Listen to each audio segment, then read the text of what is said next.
The first thing people noticed that night wasn't my sister's designer dress or the crystal chandeliers hanging above the dining room.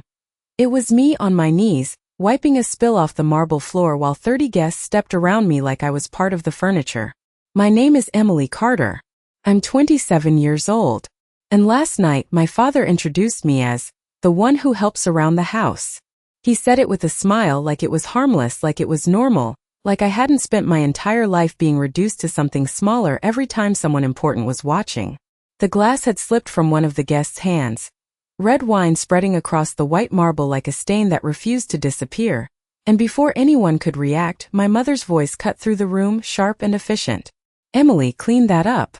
Not please. Not can you." Just my name, like a command I was trained to obey. I grabbed a towel from the kitchen, dropped to the floor, and started wiping while heels clicked past my face and conversations resumed above me like nothing had happened. I could hear my sister Olivia laughing near the fireplace, her voice light, effortless, the kind of laugh that made people turn toward her instead of away. She was wearing a navy silk dress that probably cost more than my entire wardrobe. She always looked like she belonged in rooms like this. I always looked like I was hired to be there. "Careful," someone muttered as they stepped around me. Not because they were worried about me, but because they didn't want their shoes getting wet. That was the moment I realized something I think I'd known for years but never said out loud.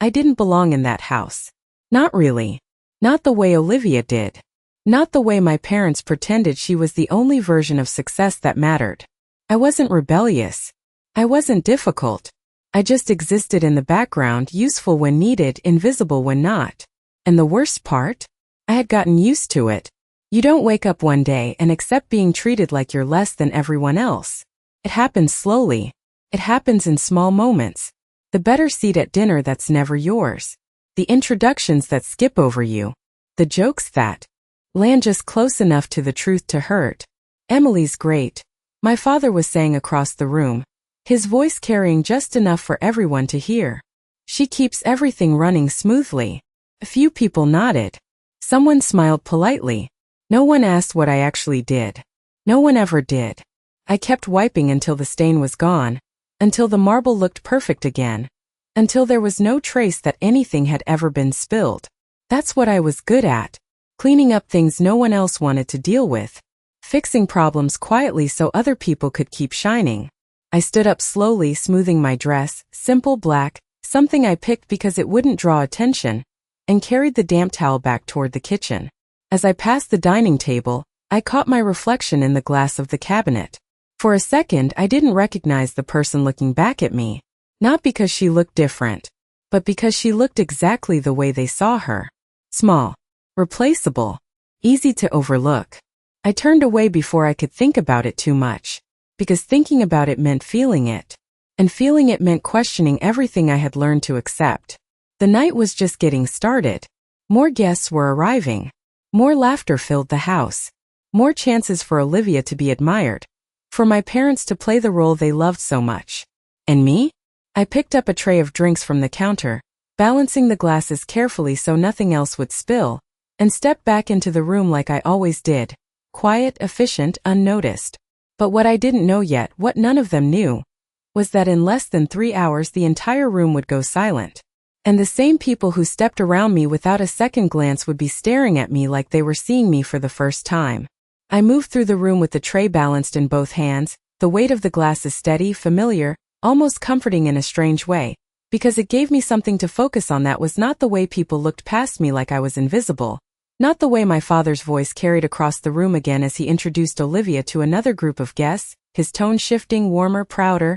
like she was something worth showing off while I was something that needed to stay in the background. And I heard him say, "This is my daughter Olivia, she is handling our new partnerships," and I felt that familiar tightening in my chest because I knew that was not entirely true, not in the way they thought, not in the way anyone in that room understood, but I kept walking, placing a glass of white wine into a guest's hand, then another, smiling politely when they glanced at me for half a second before turning their attention back to Olivia. And I told myself the same thing I had told myself for years, that it did not matter, that I did not need their approval, that I had already built something they could not see, something they would not understand even if I tried to explain it, and yet the words still echoed in my head. "She just helps around the house," like that was the only version of me that existed in their world, and maybe it was, at least to them, because I had never given them a reason to see anything else, not after all the times I had tried and been dismissed, not after all the conversations that ended with my father telling me to be realistic, to be practical, to stop chasing ideas that did not fit into the neat structure of what he believed success looked like. And I remembered one night 2 years ago when I had tried to explain a strategy one had been working on, something I thought could help expand his business, and he had barely looked up from his phone before saying, "That is not your area, Emily," like the conversation had already ended before it began, and I had nodded like I always did, like I understood, like I agreed even though I did not, and that was the moment I stopped trying to prove anything to them, because proving something to people who have already decided who you are is like talking to a wall. Nothing changes, nothing moves, and eventually you stop expecting it to. So I built my own world instead, quietly, carefully, piece by piece, in the only space they never paid attention to, my room at the end of the hallway, the one they joked about as the small one, the one they said suited me because I did not need much space. And every night after the house went quiet, after Olivia finished her calls and my parents went to bed, I would sit at my desk with my laptop open, the glow of the screen the only light in the room, and I would log into meetings where no one knew me as the girl who served drinks at family parties, where no one saw me as the extra, the helper, the background, where I was not Emily Carter who kept things running smoothly, but someone whose ideas were listened to, questioned, challenged, respected. And there was one voice in particular that always stood out, calm, direct, the kind of voice that did not waste time with unnecessary words. Daniel Hayes, the kind of name that carried weight in rooms like the one I was standing in now, the kind of name my father mentioned with a certain level of admiration, even if he pretended it was just professional respect. And Daniel never asked who I was outside of the work, never questioned why I preferred to stay off camera, never pushed for details I did not offer. He just listened, and when I spoke he paid attention in a way I was not used to, asking follow-up questions, building on my ideas, trusting my judgment in decisions that affected numbers most people in my family would measure success by. And that trust had grown over time into something more solid, something that felt real in a way nothing in this house ever had. But none of that existed here, not in this room, not in the way. My mother's voice cut in again as I passed by the kitchen doorway.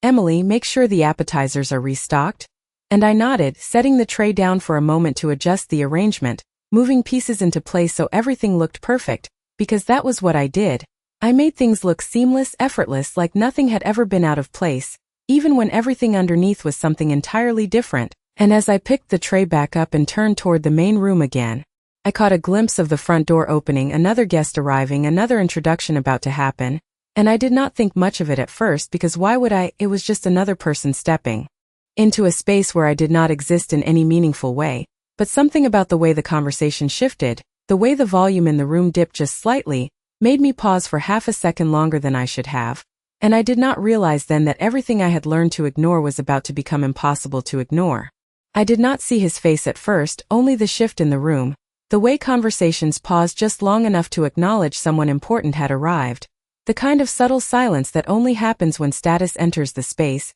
and I watched from the edge as my father straightened his posture almost instantly, smoothing the front of his jacket, his voice changing before he even spoke, deeper, more controlled, like he was preparing for something that mattered. And then I heard the name, not loudly, not announced, but passed from one person to another in that quiet, impressed tone people use when they recognize power. "Hayes, Daniel Hayes." And my hands froze for a second around the tray because the name did not belong here, not in this house, not in this context, and for a moment I thought I had misheard it, because that was impossible, because the Daniel Hayes I knew existed in a different world, one built through late-night calls and strategy sessions, one that never crossed into this one, and yet the energy in the room kept shifting, confirming it, building it, and I forced myself to keep moving, stepping forward, placing another glass into someone's hand, but my focus was gone now. My attention pulled toward the front of the room where my father was already moving toward the door with a smile I had never seen directed at me, wide, eager, almost rehearsed. "Mr. Hayes, it is an honor," he said, his voice carrying just enough to reach the surrounding guests, and I saw him shake hands with a man just inside the doorway, tall, composed, wearing a dark suit that did not need to prove anything because it already did, and even from where I stood, I could recognize the way he carried himself. The same calm authority that came through every call, the same measured presence that made people listen, and my chest tightened because there was no mistake now. It was him, it was really him, here in this house, in this room where I had spent the last hour being treated like I did not exist, And I felt something shift inside me, not panic exactly, but something close, something that made everything suddenly feel fragile, like two separate versions of my life were about to collide in a way I had never prepared for, and I turned slightly, angling my body so the tray blocked part of my face, instinctively trying to stay out of his direct line of sight because I did not know what would happen if he recognized me, because I had built everything carefully, deliberately, keeping my world separate for a reason. And I could hear Olivia's voice now as she stepped forward, confident, polished. "Welcome, Mr. Hayes, I am Olivia Carter," she said, extending her hand with that same practiced smile she used on everyone important, and he shook it politely, nodding once, his expression neutral but attentive, and my father began speaking. Again, already positioning himself, already trying to establish connection. "We have been looking forward to meeting you in person," he said, and I could hear the subtle shift in his tone, the one he reserved for people he respected, people he wanted something from, and I stood there holding the tray, watching from a distance that felt both safe and unbearable at the same time, because I knew things about that man no one else in the room did. I knew the way he approached problems, the way he evaluated risk, the way he listened before he spoke, and none of them knew that. None of them knew that the ideas they were about to discuss, the strategies they would try to impress him with, had already been shaped in conversations that happened in the quiet hours of the night, in a room at the end of a hallway they barely noticed, and my mother's voice cut in again behind me, low but firm. "Emily, do not just stand there, circulate." And I nodded automatically, stepping forward again, moving closer to the center of the room where he now stood surrounded by my family and their guests, and every step felt heavier than the last, because the distance between us was closing, because the possibility of recognition was no longer abstract, it was immediate, it was real, and I kept my eyes down, focusing on the tray, offering drinks to the people around him one by one until I was close enough to hear his voice clearly, the same voice I had listened to through headphones at 2 in the morning, now just a few feet away. "Thank you for having me," he said, calm, steady, and for a second I forgot to breathe because I knew that voice, and if he looked at me, if he really looked, everything I had kept separate for so long would disappear in an instant. And I did not realize then that the moment I had been avoiding was already happening, that the line between the person they thought I was and the person I actually was about to be erased in front of everyone. I could feel it before it happened, that subtle shift in attention that happens when someone important stops moving and starts noticing, and I kept my eyes down, focusing on the tray in my hands, placing one glass after another into waiting fingers, hoping to stay just another background motion in a room that never really saw me. But then I heard it. A pause in his voice mid-sentence, so slight that no one else would have caught it, followed by a quiet, almost thoughtful, "Excuse me," and the conversation around him still just enough for the moment to stretch, and I knew without looking that something had changed, that his attention had moved, and then I felt it, the weight of it, his gaze settling in my direction, and my instinct was immediate, to turn slightly, to shift the tray, to give him a different angle, anything that would delay recognition by even a second, but it was too late because I heard my name. Not the way my parents said it, not sharp or dismissive or functional, but clear, certain, like it belonged in the room. "Emily?" And my entire body went still, the tray steady in my hands but everything else tightening, because that was not supposed to happen here, not like this, not in front of them, and I lifted my eyes slowly, just enough to meet his, and there it was, no hesitation, no confusion, just recognition, immediate and complete, like he had expected to see me all along, and for a second the room felt smaller, quieter, like everything else had faded into the background, and then the silence broke, not from him, but from my father, a light, awkward chuckle that tried to smooth over what he did not understand. "You have met my daughter?" he asked, his tone polite but uncertain, and I could hear the assumption in it, the way he framed me, the way he expected the answer to fit into the version of me he had already presented. And Daniel did not look away from me when he answered, his voice calm, steady, the same way it always was. "We have worked together for over a year." And the words landed in the room with a weight that no one was prepared for, because that did not fit the narrative they had built, that did not match the person standing in front of them holding a tray of drinks, and I saw it in their faces, the confusion first, then the hesitation, the quick recalculations as they tried to reconcile what they were hearing with what they believed. And Olivia's smile faltered just slightly, just enough to notice if you were looking for it, and my father's posture shifted again, this time not toward confidence but toward something uncertain, something searching. "I think there might be a misunderstanding," he said, still smiling, but it was thinner now, less certain. "Emily helps us at home, she is not really involved in the business." And I felt that familiar sting of being reduced, simplified, corrected in front of other people, but this time something was different because this time there was someone else in the room who knew that version of me was incomplete, and Daniel's expression did not change, not even slightly, but there was a quiet firmness in his voice when he responded. She is the reason our last expansion did not fail. And the words were not loud, they were not dramatic, but they cut through the room in a way nothing else had that night, precise, undeniable. And I saw my mother's hand tighten around the edge of the table. I saw Olivia glance at my father, waiting for him to respond, to correct it, to reassert control. But there was no immediate answer, because this was not a situation they had prepared for.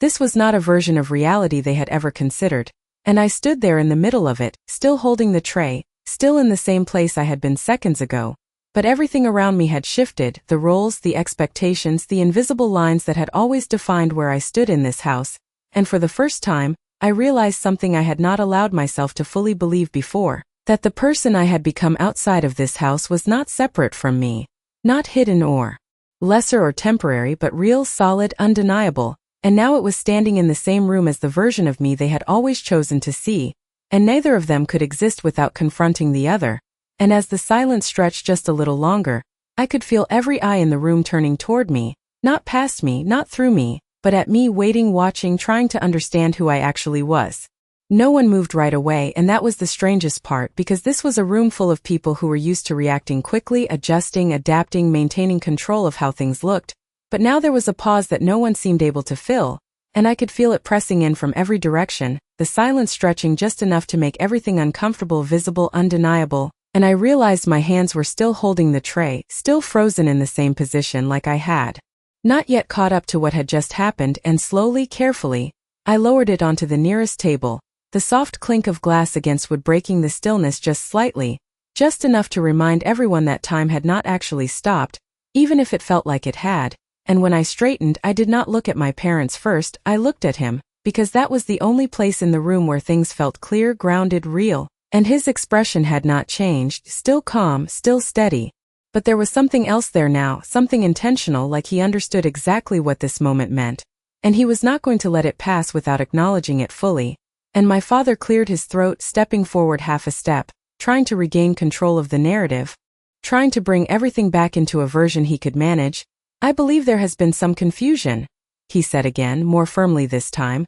his voice carrying that edge he used when he wanted something to be accepted without question. Emily has always been more comfortable handling things at home, and I could hear the way he framed it, the way he tried to soften the limitation by making it sound like a choice, like I had chosen this role instead of being placed in it. And for a second, the old instinct rose up in me, the one that told me to stay quiet, to let it pass, to avoid making things worse. But something about the way Daniel stood there, the way he did not interrupt, did not correct my father directly, but simply waited, created space, made it impossible to ignore what had already been said, shifted something in me that I could not push down this time. And I realized that if I stayed silent now, I would be choosing that version of myself again, the one they had always decided I was, and I could not do that anymore, not after everything I had built, not after everything that had just been revealed. So I spoke, and even though my voice was not loud, it was steady in a way that surprised me. I consult on growth strategy, I said, looking directly at my father for the first time that night, not past him, not around him, but at him, and I saw the flicker of disbelief in his eyes, the quick calculation, the resistance, because that did not fit, that did not align with the version of me he had held on to for so long. And Olivia let out a small laugh, light, dismissive, the kind she used to smooth over things she did not take seriously. "Emily, this is not the time," she said, like I was interrupting something important, like I was stepping out of place. And for a second, the room seemed to lean in, waiting to see if I would step back again, if I would return to the role they were more comfortable with. But Daniel spoke before I could respond, his voice calm, measured, but carrying enough authority to shift the weight of the room again. "She led the restructuring plan that stabilized our West Coast division," he said, and there was no hesitation in his tone, no uncertainty, just a simple statement of fact. And I saw it then, the way the energy in the room changed completely, not just confusion now but recognition, because numbers, results, outcomes, those were things this room understood, those were things they valued. And suddenly I was no longer just a person holding a tray, I was a variable they had not accounted for, a piece of information that did not fit but could not be ignored. And my mother's expression shifted, her eyes narrowing slightly as she looked at me, really looked at me, like she was trying to find evidence of something she had missed. Something that had been there all along but never mattered enough for her to notice. And my father's posture changed again, Less certain now, less controlled, because this was no longer a simple correction. This was something that required him to reconsider, and he did not like that.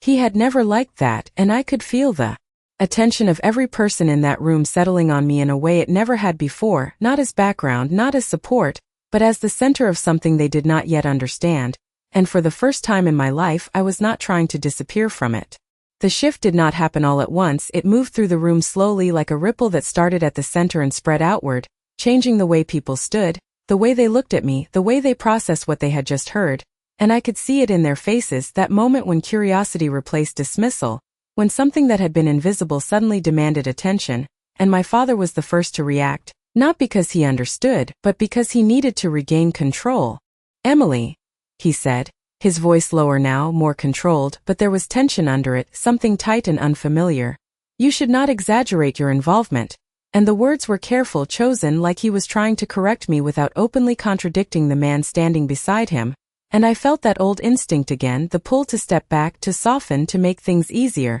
but it did not take hold this time. Because this was not just about me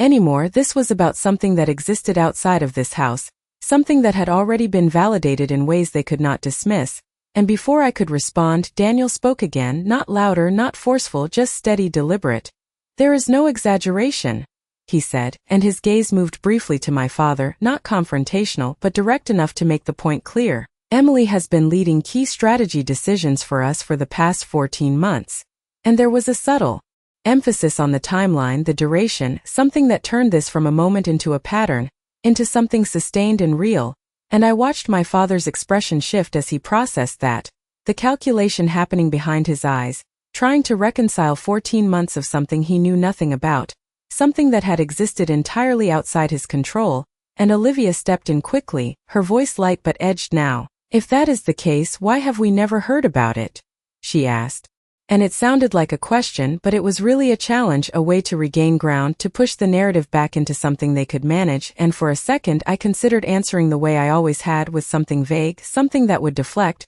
but the truth was simpler than that, and it did not need to be softened, because no one asked, I said, and the words landed heavier than I expected, not because they were dramatic, but because they were true, plain and direct, and I saw the reaction immediately, the way my mother's lips pressed together, the way Olivia's expression tightened, the way my father looked at me like he was seeing something unfamiliar, something he did not quite recognize, and there was a silence again, shorter this time, but just as significant because it forced everyone to sit with that answer, to consider what it meant, and Daniel glanced at me then, just briefly, but there was something in that look, a quiet acknowledgement, like he understood exactly what that sentence carried, not just the information but everything behind it, the years of being overlooked, the absence of curiosity, the assumptions that had filled in the gaps where questions should have been, and he turned slightly toward my father again, shifting the focus back into something this room understood. "We are currently expanding into 2 additional markets," he said, and the change in topic was smooth, intentional,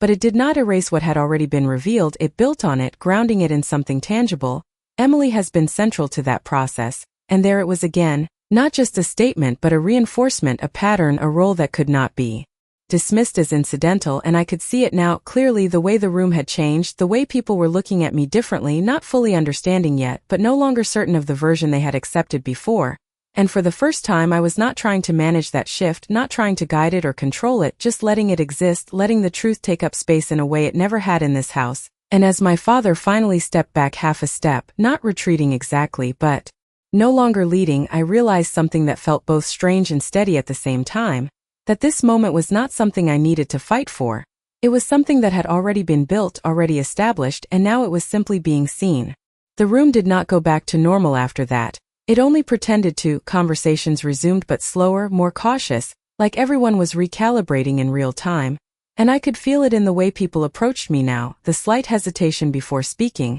the extra second of eye contact, the quiet curiosity that had replaced the easy dismissal from earlier, and it would have felt surreal if it had not been so obvious what caused it, because nothing about me had changed in that moment except what they knew, and somehow that was enough to shift everything. And I stayed where I was for a second longer than necessary, letting it settle, letting myself feel it without rushing to minimize it the way I always had. And then I stepped slightly to the side, not retreating, not hiding, just repositioning myself in a space that suddenly felt unfamiliar because I had never occupied it before, and my father turned to Daniel again. His voice more measured. "Now, more careful, you mentioned expansion," he said, trying to move forward, trying to regain footing in a conversation he understood. "We would be very interested in discussing potential collaboration." And there it was again, that shift back into business language, into territory where he felt more comfortable, and Daniel nodded once, acknowledging it, but he did not immediately respond. Instead, his attention returned to me, just briefly, like he was giving me space to decide whether I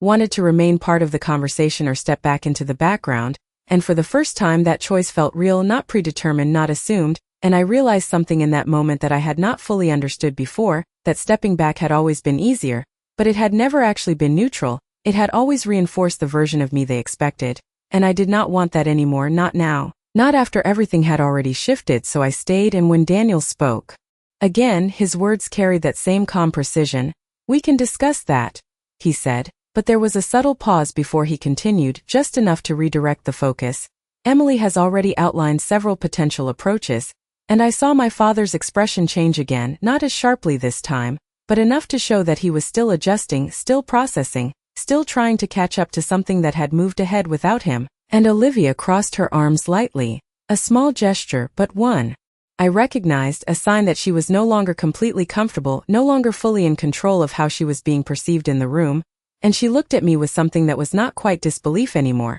but not acceptance either, something in between, something unsettled, and I could feel the weight of that, the shift in our dynamic that neither of us had prepared for, and for a second, I thought about all the time she had stood exactly where she was now, confident, certain, supported, while I stayed just outside of the frame, and the difference was not just what I had done, it was what they had chosen to see. And now that choice was no longer as simple as it had been, and one of the guests stepped closer, a man I recognized from earlier conversations, his tone polite but curious. "So you work with Mr. Hayes directly?" he asked, and the question was simple, but it carried something else, an attempt to understand, to place me within a context that made sense to him, and I nodded once. "Yes," I said, keeping my voice even, not over-explaining, not minimizing, just stating it, and he glanced at Daniel briefly, then back at me, as if confirming it, and when Daniel gave a small nod, that was enough, and I saw it then, clearly, the way validation worked in rooms like this, the way it transferred, the way it redefined perception almost instantly. And it was not something I had chased, not consciously, but it was something that had been withheld from me for so long that feeling it now was almost disorienting. And my mother finally spoke again, her voice softer than before but still controlled. "Emily," she said, and there was something different in the way she said my name. Not warmer, not exactly, but less dismissive, less automatic. "Why did you not tell us?" And for a second the question hung there, not accusatory, not entirely curious either, but something in between, and I looked at her, really looked at her, and I realized the answer had not changed. It was still the same, still simple, still true. "I did not think it would matter," I said, and this time, when the words settled into the room, they did not just create silence, they created something else. Something heavier, something that lingered just beneath the surface of everything that followed, and I could see it in their faces, that slow realization, not just of what I had done, but of what they had missed, and for the first time it was not something I needed to explain, it was something they had to sit with on their own. The question lingered in the air longer than anything else that had been said that night, not because it was complicated, but because it forced something uncomfortable into the open,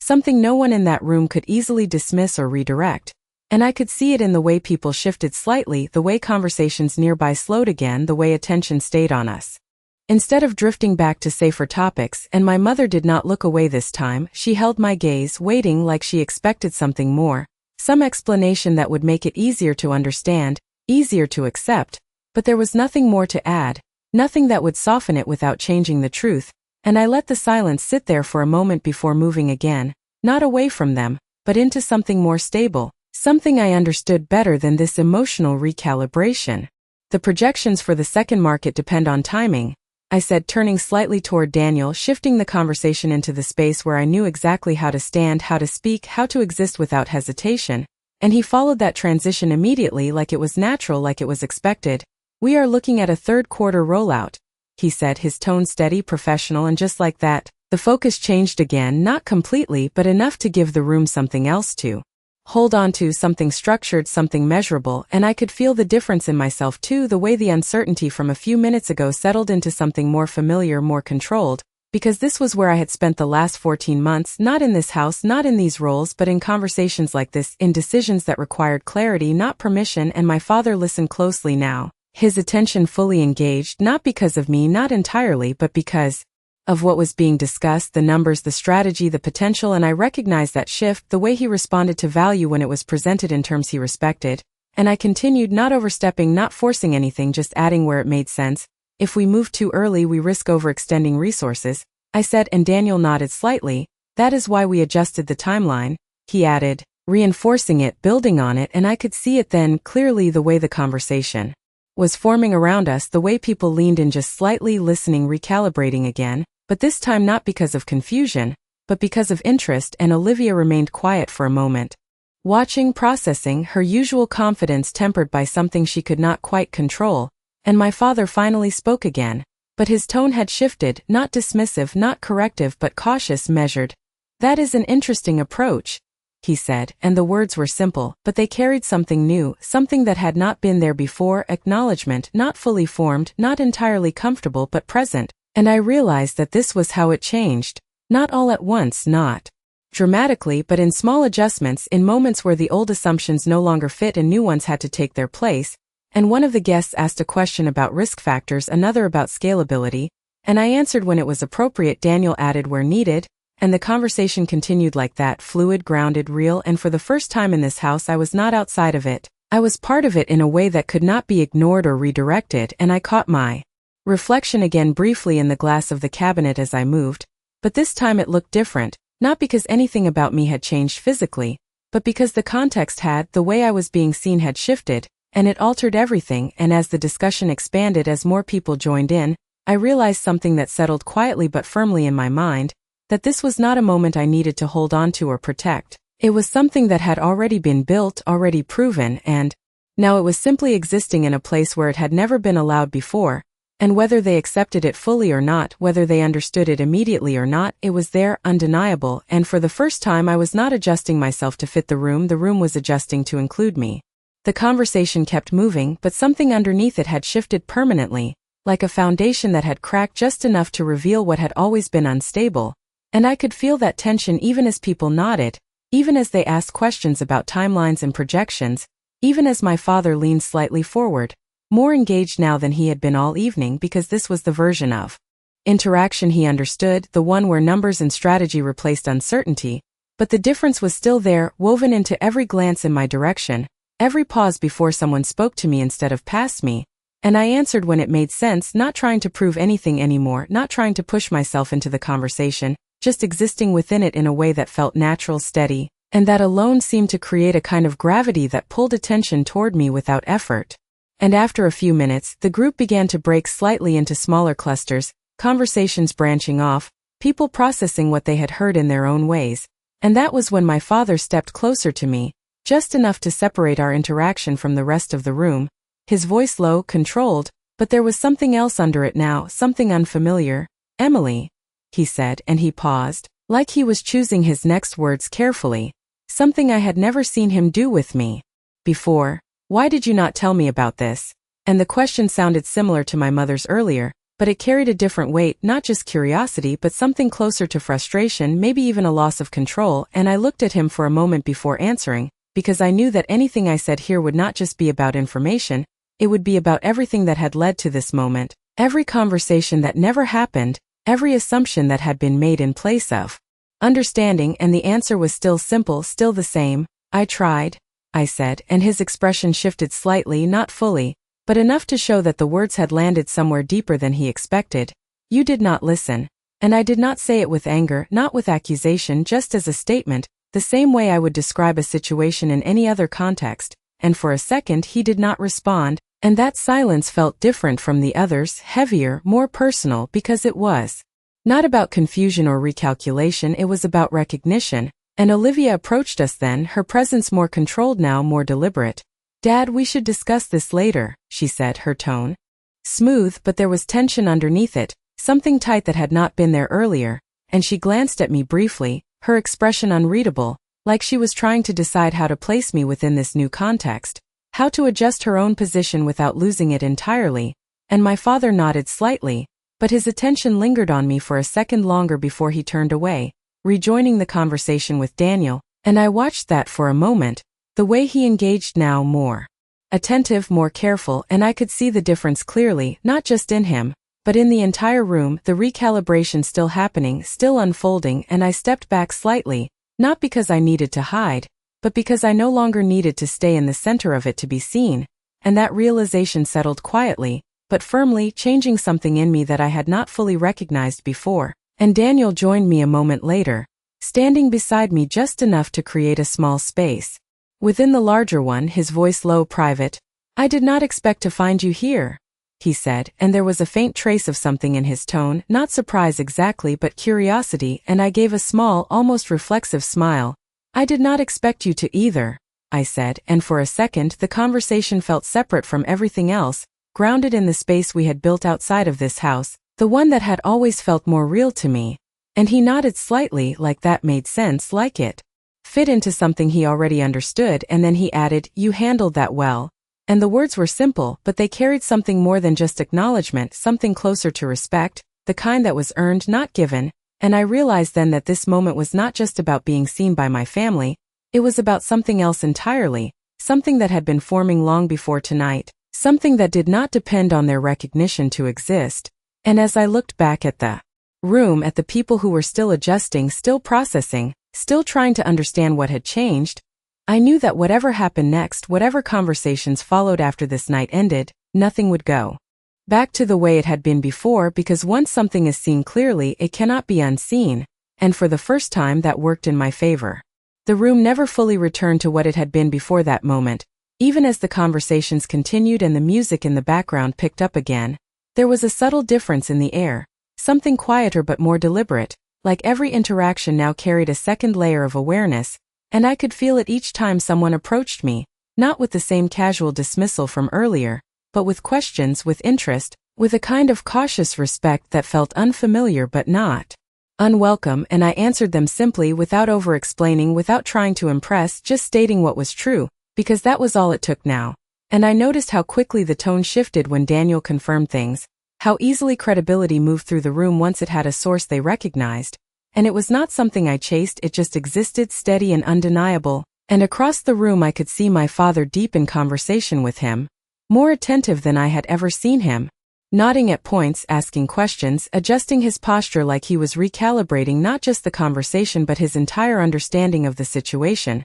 And Olivia stood nearby, composed but quieter than before, her usual confidence replaced with something more controlled, more measured, like she was observing instead of leading. And I realized then that the roles in this room had not just shifted for me, they had shifted for all of us, even if no one was ready to say it out loud. And as the evening moved forward, small details began to stand out in ways they never had before. The way my mother watched me when she thought I was not looking, the way guests addressed me directly instead of through someone else, the way my name was said with intention instead of as an afterthought, and each of those moments added to something larger, something that built quietly but steadily, reinforcing what had already been revealed, and eventually, my father excused himself from his conversation and approached me again, this time without the same urgency. As before, his expression more controlled, more thoughtful, like he had spent the last 20 minutes trying to reorganize everything he thought he knew. "We should talk," he said,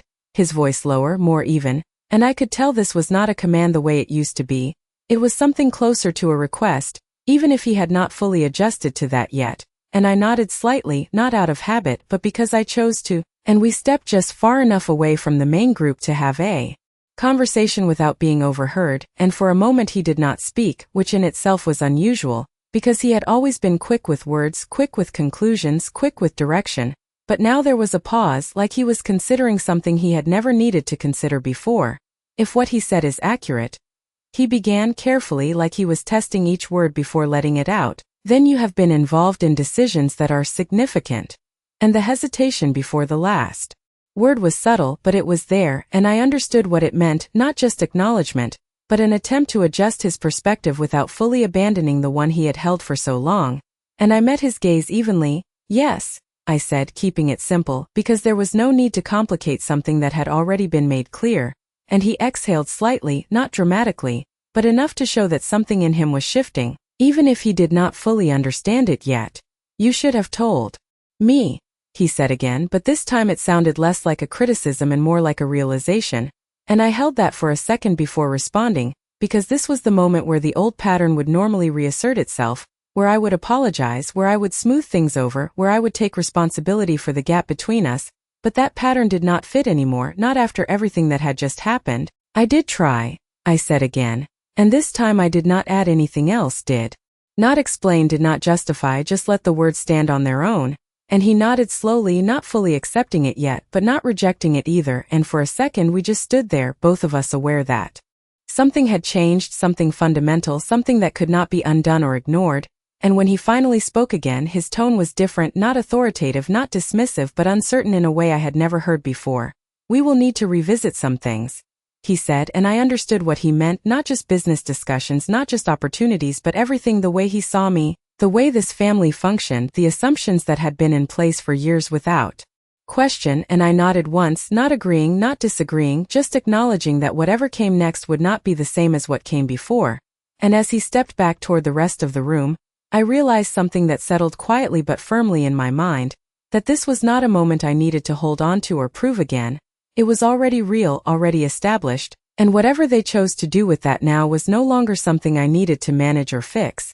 because for the first time my place in this story was not defined by what they allowed, but by what I had already built on my own. The rest of the evening no longer felt like a simple family gathering. It felt like something had been quietly rewritten while everyone was still trying to pretend the original version existed, and I could sense it in every interaction that followed, in the way people adjusted their tone when speaking to me, in the way my name was no longer skipped or softened into something vague, and in the way my father moved through conversations with a level of restraint I had never seen before, as if every word now required evaluation before being spoken. And I stayed near the edge of the main group again, not because I needed to hide, but because I no longer needed to prove I belonged in the center of it, and for the first time that distance felt intentional rather than imposed, and Daniel remained somewhere within the flow of guests and conversations, not dominating the space but anchoring it, and I noticed how often people naturally oriented toward him before speaking, how his presence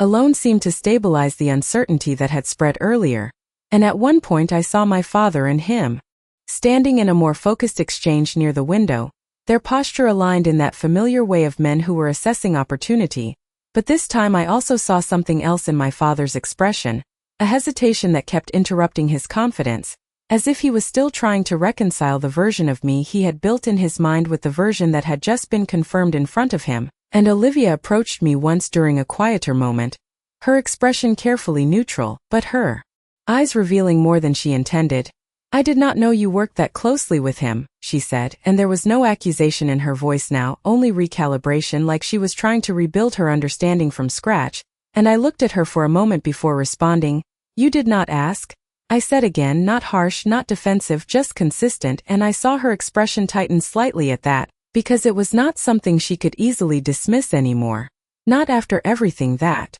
had been said tonight, and she nodded once before stepping away, not retreating, but repositioning herself in the room the same way everyone else had been doing in their own ways. And as the evening continued, I noticed small moments accumulating, like pieces of a structure slowly revealing itself, the way guests now referenced me directly when discussing the business conversation, the way my father no longer interrupted when I spoke, the way even casual remarks carried an additional layer of consideration, and it was not sudden, it was not dramatic, but it was undeniable, and at some point Daniel returned to my side again, his presence steady, unassuming, and he spoke quietly. "They are adjusting faster than expected," he said, and there was a faint trace of observation in his tone, not judgment, just awareness, and I gave a slight nod. "They are adjusting to information, not perception," I said, and he acknowledged that with a brief pause, like he understood the distinction immediately, and then there was a moment of silence between us that felt different from the silences earlier in the night, not heavy, not uncertain, but settled, like something had already resolved itself internally. Even if the external environment was still catching up, and I realized then that I was no longer tracking how they saw me in the same way I had earlier, because the need for validation had shifted into something more stable, something less reactive, and when my father eventually approached again later in the evening, it was with a different pace, slower, more deliberate, and he stopped a few feet away before speaking, as if giving himself time to choose how to enter the conversation. "I would like to understand your role more clearly," he said finally, and the phrasing alone marked a change, because it was no longer assumption or interpretation, it was a request, and I looked at him for a moment before responding. "It is already documented," I said simply, and I saw the faintest pause in his expression, because even that small sentence carried weight, not emotional, not personal but factual, something that existed outside of opinion. And he nodded slowly, not satisfied but no longer resistant in the same way, and as he stepped back again, I realized that the room had fully transitioned into something else now, not because anyone had announced it, but because the foundation of how I was seen had been permanently altered, and everything that followed would now be built on that new understanding, whether they were ready for it or not. By the time the final part of the evening arrived, the atmosphere in the house had fully changed shape, not in a dramatic or obvious way, but in a quiet structural way that everyone could feel even if no one could easily name it, and I noticed it most in the pauses, the extra half-second before someone spoke to me, the way my father now waited for context before responding instead of assuming it, and the way Olivia had stopped trying to define the conversation around me altogether, instead choosing when to engage and when to observe like she was recalculating her position in real time. And I stayed near the edge of the main room again, not because I was avoiding attention, but because I no longer needed to chase it, and that alone felt like a shift I could not ignore, and Daniel was still present in the space, moving naturally between conversations but always circling back to points of clarity when needed, never forcing authority, simply existing within it. And I realized that was part of why people listened to him so easily, because he never tried to take control of the room, he simply made sense of it. And at one point he approached me again while the conversation around us softened into background noise, and he spoke quietly. "They are fully recalibrating now," he said, and I understood what he meant without needing further explanation because I could see it too, the way my father now watched interactions instead of directing them, the way my mother no longer interrupted conversations I was part of, and the way guests who had not spoken to me earlier now asked direct questions as if the previous version of events had never fully existed. And I nodded slightly, not because I needed to confirm it, but because I was observing it the same way he was, and there was a calmness in that shared recognition that felt unfamiliar but steady. And then my father finally approached once more, but this time there was no attempt to dominate the space, no urgency to correct or control, only a measured presence as he stopped at a respectful distance and spoke.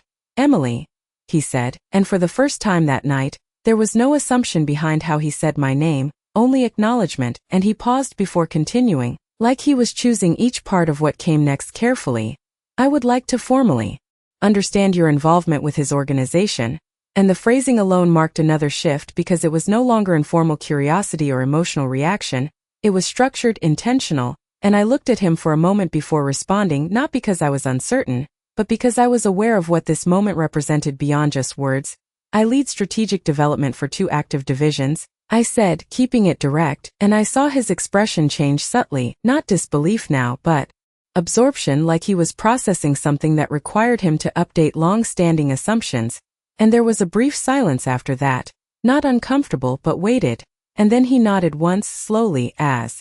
if accepting the information in stages rather than all at once, and I could see that this was not a resolution but a transition, something that would continue beyond this night, beyond this room, beyond this moment. And Olivia joined us briefly, her tone more neutral than before. "So this has been ongoing for over a year," she said, not as a challenge but as clarification, and I answered simply, "Yes," and that single word seemed to settle into the space between us without resistance, because there was nothing left to argue against it, and I noticed my mother watching quietly from a short distance away, her expression no longer sharp or dismissive, but thoughtful in a way I had rarely seen, as if she was reconsidering not just what she knew, but what she had chosen not to ask. And Daniel stepped slightly closer again, not interrupting, but aligning himself beside me in a way that subtly reinforced what had already been established, and I felt the room stabilize into a new structure around that alignment, not centered on conflict anymore, but on recognition. And as the evening slowly began to wind down, conversations softened, guests began to move toward departure, and my father approached one final time, his tone lower, more reflective than anything he had used earlier. "We will need to revisit how we have understood your position in the family," he said, and there was no authority in it anymore, only acknowledgement of adjustment. And I met his gaze briefly before replying, "That is not necessary for me to define," I said calmly, and I saw the slight pause that followed, because the implication was clear even without explanation. that my position no longer depended on reinterpretation or approval, and as he nodded and stepped away, I realized that the night had fully completed its shift, not through confrontation, not through declaration, but through exposure of truth that could no longer be ignored. And I stood there for a moment longer, taking in the room not as something I needed to navigate anymore, but as something that had finally adjusted to include me as I already was. The last guests did not leave all at once, but in a slow stream that felt almost ceremonial, as if no one wanted to be the first to fully acknowledge that the evening had reached its end, and I stood near the entrance with Daniel for a few moments longer than necessary, not because anything needed to be said, but because silence now felt different than it had at the beginning of the night, less like absence and more like completion, and I watched my parents as they said their goodbyes, not performing anymore, not managing impressions in the same way, but speaking more carefully, more deliberately, especially when they glanced in my direction between conversations, as if recalibrating even their smallest gestures, and Olivia passed by me once on her way toward the hallway, slowing just slightly before speaking. "I will need to understand your work better," she said, and there was no challenge in her voice now, only a kind of restrained acknowledgement, and I replied simply, "It does not change what it already is," and she nodded once before continuing on, and it was the first time I saw her leave a conversation with me without trying to define it, and that in itself felt like a shift that would not reverse easily, and Daniel stepped slightly closer as the room thinned out, his tone quieter now, less structured. "This was not the environment I expected to find you in," he said, and I let out a small breath that was almost a laugh, not because it was funny, but because it was accurate in a way only he would understand. "It is not the environment I stay in," I said, and he gave a slight nod, like that answer fit into something he already understood about boundaries and separation, and then he added, "They will continue adjusting after tonight," and I knew he was right because adjustment like this did not end in a single evening. It continued in conversations after people left, in reinterpretations of memory, in the way stories were retold with new information layered into them, and I looked around the room one last time as it emptied, noticing how space itself felt different when no longer filled with assumptions, and my father approached again, this time without interruption, without urgency, stopping at a distance that felt newly intentional.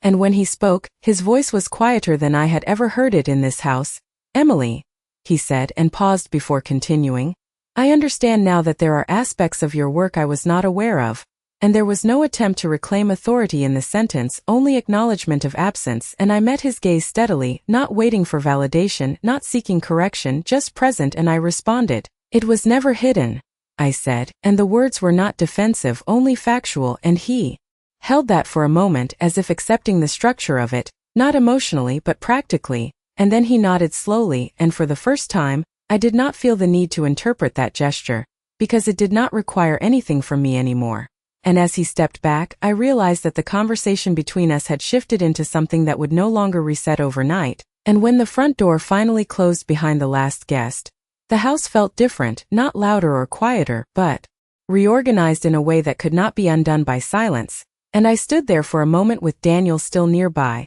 looking at the space that had defined so much of my life in one way for so long, and now existed in another, and I understood clearly that nothing about me had changed that night. Only the way I had been allowed to be seen had finally caught up to what had already been true.